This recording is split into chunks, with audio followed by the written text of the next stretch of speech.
L'écharpe royale était semblable à un sourire, à un regard, à une proximité, émergeant de la vie, des chagrins, des moments joyeux, des vérités intemporelles, des cultures. Les peuples vivent de la finesse, du temps, ainsi les foulards prennent vie, vivent pour toujours avec la terre et les gens. Et chaque écharpe tissée est un message, de l'âme de la patrie, le bout d'une terre, c'est aussi une culture simple mais distincte. Explorons ensemble le processus de fabrication de l'écharpe, tel qu'il a été pratiqué dans le Sud depuis des centaines d'années.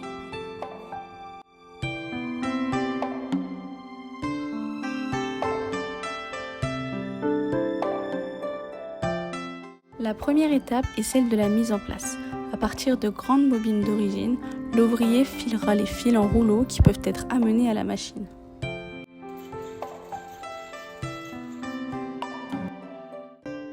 Ce n'est qu'après avoir été transformé en bobine qu'il est amené au bol pour être solidifié plus solidement qu'à l'origine.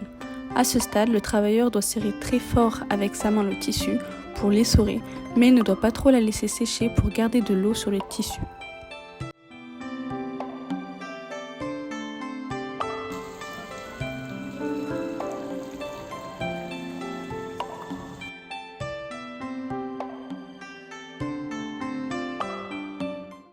Une fois le tissu imprégné d'eau, elle sera exposée au soleil pendant 1 à 2 jours.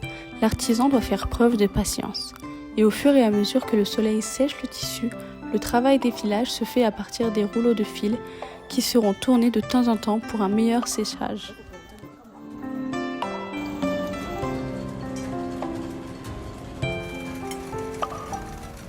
Ensuite, on le remet dans le tube comme à l'origine.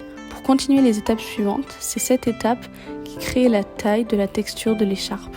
Cette étape nécessite des artisans ayant déjà une longue expérience pour presser et étaler correctement le fil afin de former des tissus solides.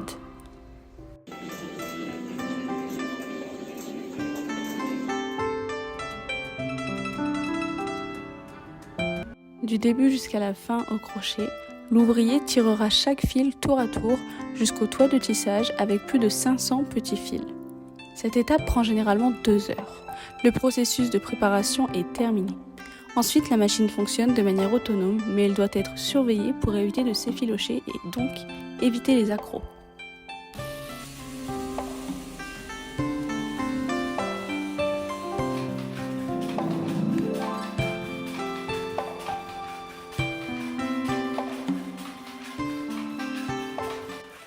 La dernière étape est la couture de l'écharpe. L'artisan insère les fils de soie restants et crée le motif et la couleur de l'écharpe. C'est la dernière étape pour ensuite retirer l'écharpe du tissage et la finir.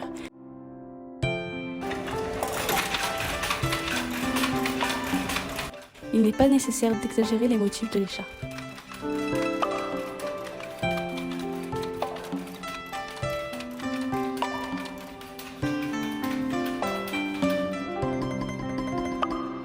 L'écharpe du Sud au Vietnam a connu plus de 100 ans de vie, mais conserve toujours ses caractéristiques propres, tout en améliorant le processus de production moderne. Désormais, les crochets modernes ont été remplacés, mais les racines et les méthodes sont toujours là.